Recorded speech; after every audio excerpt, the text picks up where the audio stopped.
Title IX Risk Advisory, Structural Sexual Violence Exposure at Dongguk University, Seoul. Dear Office of Title IX, Compliance and Office of Global Programs, we wish to submit a risk advisory concerning Dongguk University's graduate film program in Seoul, South Korea, a program currently listed as a partner institution by several U.S. universities. There is substantial reason to believe that the program exposes female graduate students to persistent, structurally embedded risks of sexual violence, operating within a male-dominated institutional culture that lacks independent reporting systems, protective oversight, or gender balance in faculty representation. Such environments not only enable sexual violence, but compound the psychological harm by systematically denying women safe pathways for disclosure or protection. The absence of transparent support structures magnifies the trauma experienced by victims, creating what experts in trauma psychology identify as institutional betrayal trauma, where the organization's failure to protect becomes a second layer of profound harm. Institutional risk factors at Dongguk University include no visible independent reporting system for sexual violence and sexual assault, 0 full-time female faculty in the graduate film program, abolition of the Women's Student Council during the height of Korea's Me Too movement in 2018, shared campus space with commercial film entities such as Sidus FNH, blurring lines between academic authority and industry power dynamics, creating additional sexual violence risks. There is also a documented pattern of institutional negligence in responding to sexual assault cases.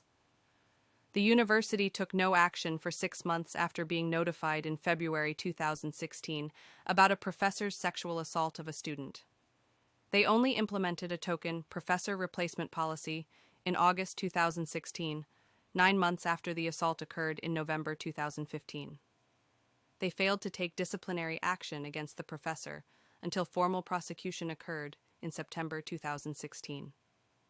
The university has a history of prioritizing institutional reputation over student safety through delayed responses and minimal interventions.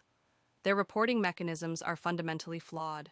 In the 2015 sexual assault case, the victim reported to police rather than university channels, revealing a profound lack of trust in institutional protections. The 3-month gap between the November 2015 assault and February 2016 university notification demonstrates how institutional barriers prevent timely reporting and intervention. Korea's strict hierarchical academic culture creates overwhelming pressure for students to remain silent about faculty misconduct.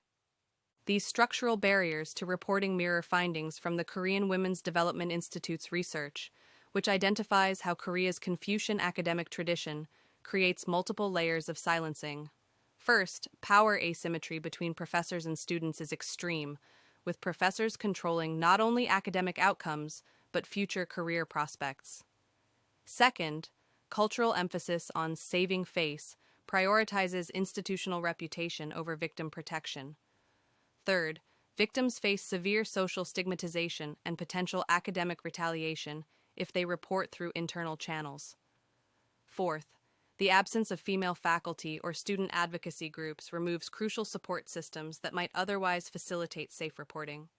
These factors combine to create a statistically high-risk environment for sexual violence, particularly in a country where, according to a 2021 study by the Korean Women's Development Institute, arts graduate programs are among the highest risk environments for sexual violence and sexual abuse by faculty.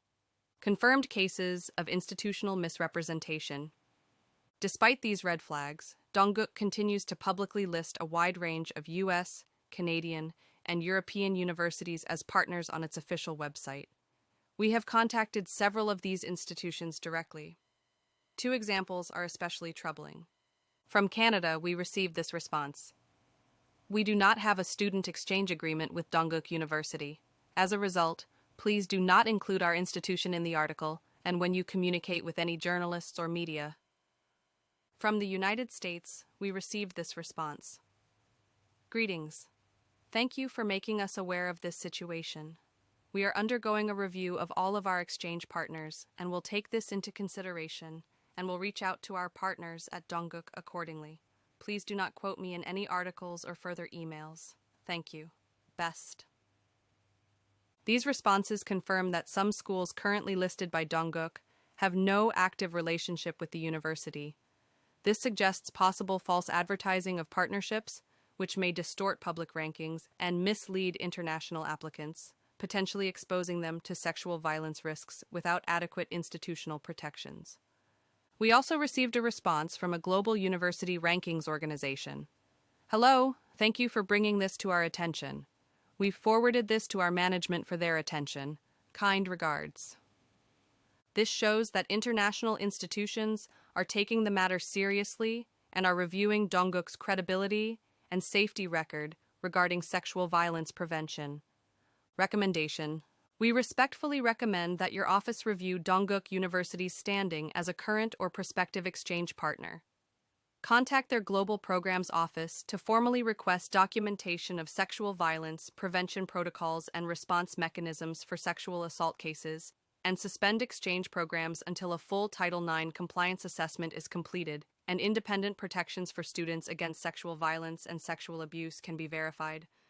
Additional supporting documents such as Faculty Page Archive, Korean Women's Development Institute Report on Sexual Violence, and full Title IX memo are available on our websites.